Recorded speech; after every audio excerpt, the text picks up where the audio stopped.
Gauss law and it's derivation from Coulomb's law. Gauss law है, उसको हम Coulomb's law से डेराइव करेंगे, ठीक है। The flux of the net electric field through a close surface equals the net charge enclosed by the surface divided by epsilon not. Flux क्या होता है? किसी भी सरफेस में जितना चार्ज इनक्लोज्ड होता है, अब बहुत सारा मान लीजिए कि charge Q1 Q2 Q3 Q4 जितना भी चार्ज है सबको ऐड कर दीजिए और उसको एप्सिलॉन नॉट से डिवाइड कर दीजिए, तो आपका फ्लक्स निकल जाएगा उस सरफेस के थ्रू, ठीक है। अब यहाँ तक। अब इसका proof, flux due to internal charge. Internal charge के कारण जो भी फ्लक्स होता है उसको हम लोग अभी निकालेंगे। तो एक सरफेस कंसिडर कर लिया, ठीक है। उसमें एक पॉइंट P चूज किया हम, और वहाँ का एक छोटा सा एरिया ले लिया, उसको बोला डेल्टा एस लिया हमने, और उसके सेंटर पे हम Q चार्ज रख दिया, ठीक है। तो अब P पे, उस Q चार्ज के कारण P पे हमारा जो इलेक्ट्रिक फील्ड होगा वो होगा, ये होगा Q/4πε0r² अलोंग OP के अलोंग होगा। अब सपोज करके चलते हैं कि जो ये लाइन है OP, वो इसके सरफेस का जो नॉर्मल है उससे अल्फा एंगल बना रहा है, तो हमारा फ्लक्स क्या होगा? तो अल्फा एंगल अगर बना रहा है तो फ्लक्स का वैल्यू हमारा जो होगा तो E डॉट डेल्टा एस होता है, ठीक है, ठीक है। अब यहाँ से इलेक्ट्रिक फील्ड मेरा क्या है? इलेक्ट्रिक फील्ड है Q/4πε0r²। डेल्टा एस क्या होगा? तो डेल्टा एस होगा डेल्टा एस कॉस अल्फा, ठीक है। अब यहाँ से देखिए, Q/4πε0 into delta S cos alpha by r²। हमने पिछले वीडियो में देखा था कि delta S cos alpha by r² क्या होता है? हमारा सॉलिड एंगल होता है। तो इसको हम लिख देते हैं, इस तरह से लिख सकते हैं Q/4πε0 इंटू,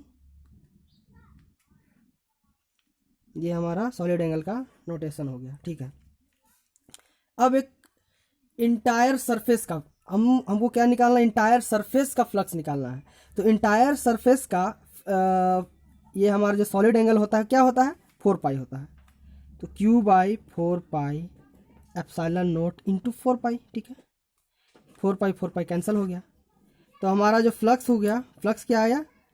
Q/ε0, ठीक है। यहाँ तक ठीक है, Q/ε0 आया। अब हम निकालते हैं flux due to external charge. अब इसके कारण भी अगर चार्ज को हम मान लेते हैं कि एक सरफेस है और चार्ज को हम बाहर रख दिए Q, तो इसके कारण हमारा फ्लक्स भी उसी टाइप से होगा, वही होगा जैसे कि पहले हम लोग लिखा था। तो यहाँ पे हम लिख देते हैं E डॉट डेल्टा एस, ठीक है। तो Q/4πε0, अब इसको हम डायरेक्ट यहाँ पे लिख देते हैं इंटू डेल्टा, ये हमारा इसका सॉलिड एंगल का नोटेशन हो गया। अब हम जानते हैं, पिछले वीडियो में हमने प्रूव किया था कि एक क्लोज सरफेस है, उसके कारण बाहर कहीं भी सॉलिड एंगल कुछ भी वैल्यू नहीं आएगा, वो जीरो होगा। तो यहाँ पे हम देखेंगे तो यहाँ पे हम क्या दिखा हमें? तो ये सॉलिड एंगल का वैल्यू जीरो हो जाएगा। इसीलिए इसके वजह से, इस चार्ज की वजह से इस सरफेस के थ्रू फ्लक्स हमारा क्या होगा? जीरो होगा, ठीक है।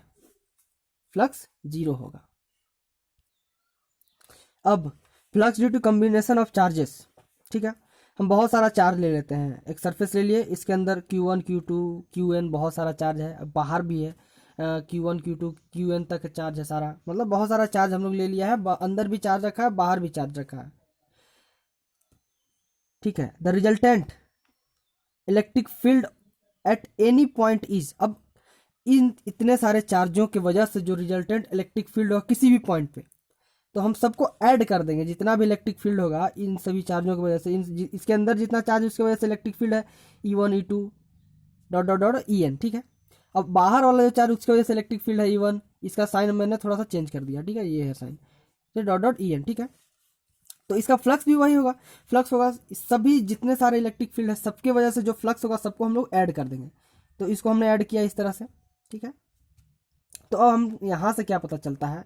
यहाँ से पता चलता है कि जो इसके अंदर जो सरफेस है उसके अंदर जितना भी इनक्लोज चार्जेस है वो सिर्फ ये सारे चार्जेस हैं, ये चार्जेस नहीं है। तो इनके वजह से इलेक्ट्रिक फ्लक्स होगा, लेकिन इनके वजह से फ्लक्स नहीं होगा। तो हम फ्लक्स का वैल्यू किस तरह से लिखेंगे? तो फ्लक्स को हम ऐसे लिख सकते हैं Q1 by epsilon not plus Q2 by epsilon not dot dot dot Q1 by Qn by epsilon not. अब इनके वजह से जो चार्ज इसके वजह से जो फ्लक्स होगा हमारा जीरो होगा, जीरो जीरो जीरो ही होगा पूरा, ठीक है। तो फ्लक्स हमारा हो गया 1 बाई एप्सिलॉन, अब किसका समेसन होगा? Q of I। Q of I क्या है? ये सारे इंटरनल चार्जेस हैं, ठीक है। तो अब यहाँ से इसका फाइनली हम इसको लिख देते हैं, तो हो जाएगा ये E dot D S is equals to Q in. In मतलब अंदर का चार्ज, इंटरनल चार्जेस जितने हैं उसके वजह से फ्लक्स होता है बाई एप्सिलॉन नॉट। तो ये हमारा गॉस लॉ का डेरिवेशन को कंप्लीट करता है, ठीक है। अब एक क्वेश्चन सॉल्व कर लेते हैं। तो क्वेश्चन है a charge Q is distributed uniformly on a ring of radius R, a sphere of equal radius R is constructed with its centre at the periphery, ठीक है, of the ring. Find the flux of the electric field through the surface of the sphere, ठीक है। एक ring है, ठीक है, और एक स्फीयर है। तो रिंग पे एक चार्ज है Q, ठीक है, और दोनों का जो सेंटर है ये है, ठीक है। दोनों का सेंटर एक दूसरे का सरफेस से क्रॉस कर रहा है, दोनों का सेंटर से एक दूसरे का सरफेस क्रॉस कर रहा है, ठीक है, यहाँ तक ठीक है। तो हम रिंग का सेंटर को O1 मान लिए, इसका सेंटर को O2, ठीक है। चूंकि ये एक दूसरे को क्रॉस कर रहा है तो हमारा हो जाएगा, दोनों का रेडियस सेम है, तो O1A और O1O2 ये और ये दूरी सेम होगा, ठीक है। और O2A और O1O2 ये भी सेम होगा। अगर ये और ये सेम है, ये और ये सेम है, तो ये एक equilateral triangle O1A O2 is a equilateral triangle हो गया। जब ये इक्विलेटरल ट्रायंगल बना तो A O1O2 कितना डिग्री होगा? 60 डिग्री होगा। इक्विलेटरल ट्रायंगल का एक एंगल का वैल्यू कितना होता है? 60 डिग्री होता है।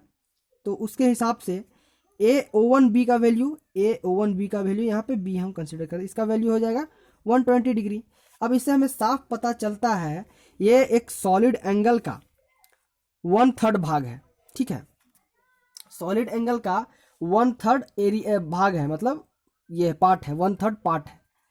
तो इसके अंदर जो स्फीयर के अंदर हमारा चार्ज, कितना चार्ज इसके अंदर होगा, इस रिंग का कितना चार्ज इस स्फीयर के अंदर होगा? तो 1/3 पार्ट है इसके अंदर, तो चार्ज हमारा Q है, Q/3।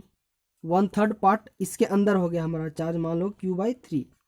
अब Q/3 के वजह से स्फीयर में फ्लक्स हम लोग फाइंड करेंगे। तो फ्लक्स को हम लोग जानते हैं, फ्लक्स का फॉर्मूला होता है, जैसे मान लीजिए Q इनसाइड जितना भी चार्ज होगा बाई एप्सिलॉन नॉट। अब इसका वैल्यू हमारा है, Q इनसाइड का वैल्यू है Q/3, तो इसको हम फ्लक्स का वैल्यू पुट कर देते हैं, तो Q/3 एप्सिलॉन नॉट, ये हमारा आंसर हो गया।